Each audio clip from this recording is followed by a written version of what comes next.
Bismillah. Assalamualaikum warahmatullahi wabarakatuh. Bagaimana kabarnya anak-anak? Semoga kalian dalam lindungan Allah serta rahmatnya. Baik, pada kesempatan kali ini kita akan belajar tentang hadis. Nah, di kelas 4 ini apa sih yang kita pelajari dari hadis ini? Nah, berhubung ini masih semester pertama, nah kita akan mempelajari materi yang pertama. Nah, materi yang pertama ini tentang apa? Tentang apa itu hadis. Jadi di sini Bapak akan menjelaskan apa sih itu hadis gitu. Nah, baik, simak baik-baik ya. Jangan sampai yang terlewat supaya bisa paham dengan baik. Nah, baik, kita sudah memasuki pelajarannya. Nah, simak baik-baik ya. Nah, jadi pelajaran hadis kelas 4 ini adalah tentang apa itu hadis. Nah,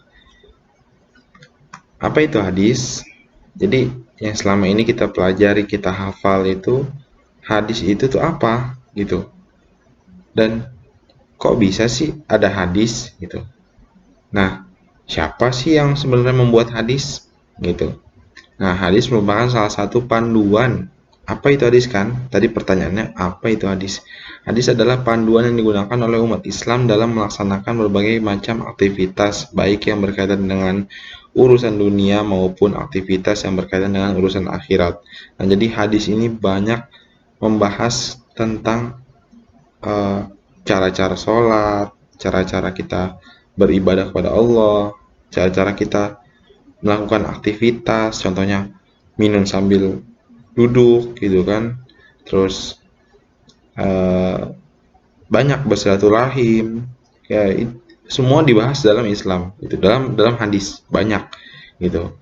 Nah, hadis merupakan sumber hukum agama Islam yang kedua setelah Al-Quran. Nah, tentunya ini pedoman kita gitu. Al-Quran jelas itu wajib, pedoman wajib kita. Nah, bagaimana dengan hadis? Hadis yang kedua. Jadi kalau yang di Al-Quran tidak ada, di hadis bisa jadi ada. Dan itu sama-sama boleh dilakukan. Gitu. Jadi kalau nyari misalnya nih, hukum hukum sholat. Nah, sholat hukumnya apa sih? Di Al-Quran ada wajib. Nah, di hadis ada wajib. Nah, berarti dua pedoman ini berkata sama. Maka boleh dilakukan gitu. Dan seperti itu Islam itu punya dua pedoman gitu. Nah, jika suatu perkara tidak dijelaskan dalam Al-Quran, maka umat Islam akan menggunakan sumber yang kedua. Nah, jadi fungsinya hadis ini adalah sumber kedua. Jadi kalau nggak ada di Al-Quran, boleh pakai hadis. Kalau nggak ada di hadis, lihat Al-Quran. Jadi semua yang ada di dalam hidup kita ini kita ambil dari Al-Quran dan hadis gitu.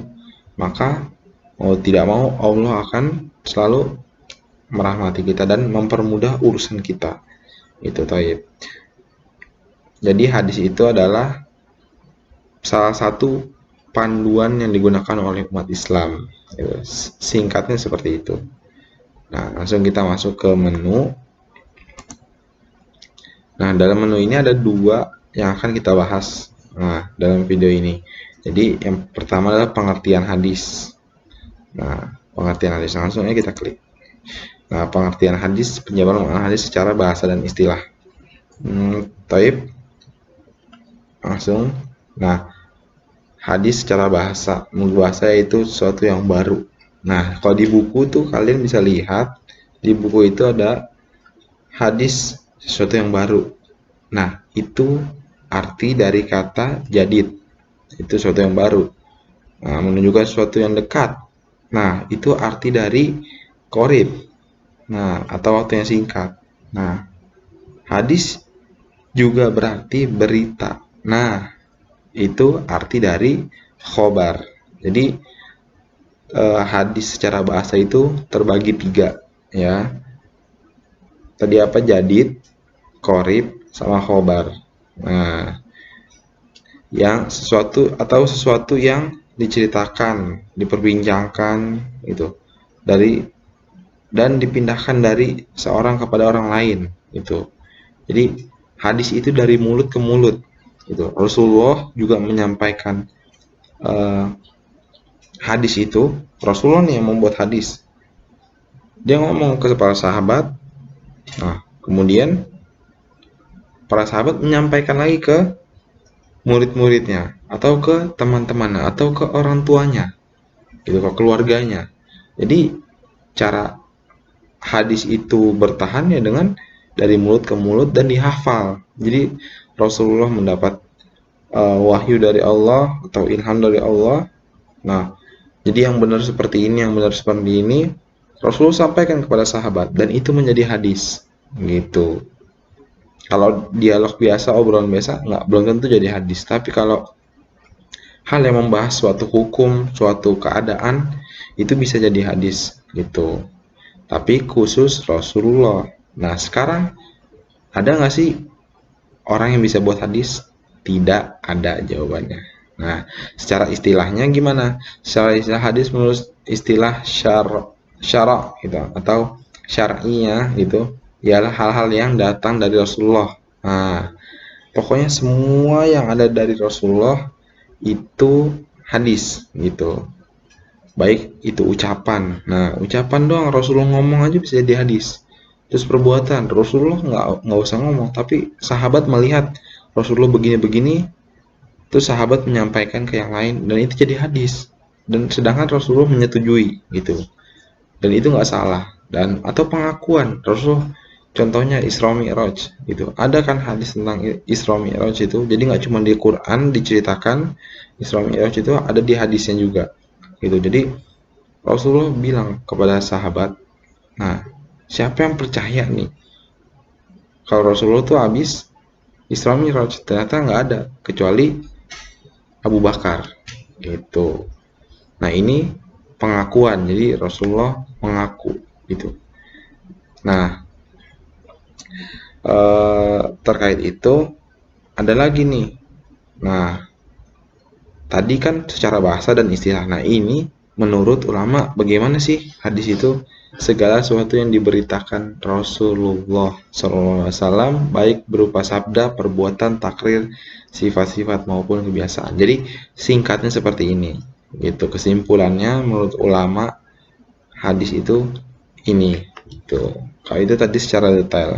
Tapi sampai sini semoga kalian semua paham. Nah, jadi lanjut kita kembali dulu. Sekarang masuk ke jenis-jenis hadis. Jenis-jenis hadis ini menjelaskan pembagian hadis gitu. Nah, hadis ini ada 3 jenis. Nah, di buku ini nggak ada ya.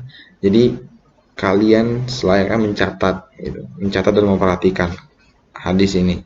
Nah, hadis yang pertama, jenis yang pertama adalah hadis fi'liyah. Jadi berasal dari perbuatan. Jadi Rasulullah misalnya melakukan salat, sahabat melihat, itu jadi hadis fi'liyah gitu. Nah, terus ada hadis qauliyah. Misalnya Rasulullah bilang, wahai para sahabat, kerjakanlah sholat, tunaikan zakat gitu. Nah, maka ini jadi hadis qauliyah gitu. Walaupun Rasulullah melakukannya nanti atau tanpa diketahui sahabat. Nah, seperti itu menjadi hadis qauliyah. Nah, hadis takririyah adalah hadis yang berasal dari diamnya Rasulullah. Jadi ketika Rasulullah diam itu bukan berarti nggak tahu gitu. Rasulullah tahu, tapi dia melihat dulu nih, sahabat melakukan apa, salah atau enggak. Kalau salah pasti Rasulullah tegur. Contoh, hukumnya memakan biawak. Biawak itu hukumnya halal. Nah, kenapa halal? Rasulullah melihat sahabat memakan biawak dan Rasulullah tidak melarangnya sedikit pun. Dan Rasulullah tidak berkata apa-apa. Tapi Rasulullah nggak makan, gitu. Nah, ini disebut hadis takririyah. Jadi pendapat tentang ini disebut takririyah, gitu. Baik. Nah, dari sini semoga kalian paham gitu dan menyimak dengan baik. Nah, cukup itu aja mungkin pelajaran hadis kali ini. Kurang lebihnya mohon maaf.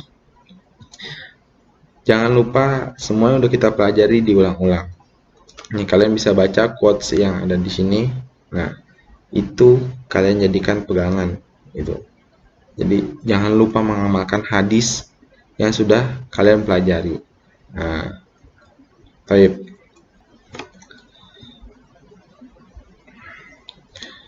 baik. Mungkin sekian pelajaran yang bisa Bapak sampaikan kepada kalian. Semoga kalian paham.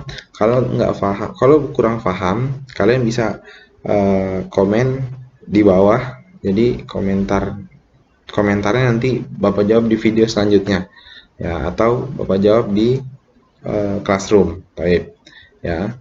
Nah, mungkin itu aja yang bisa Bapak sampaikan. Kurang lebihnya mohon maaf. Wabillahi wa taufiq wal hidayah.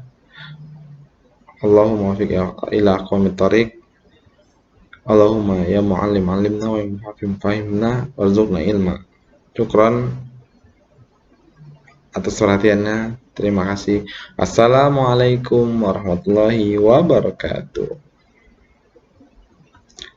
Terima kasih sudah menonton. Sampai ketemu di video selanjutnya.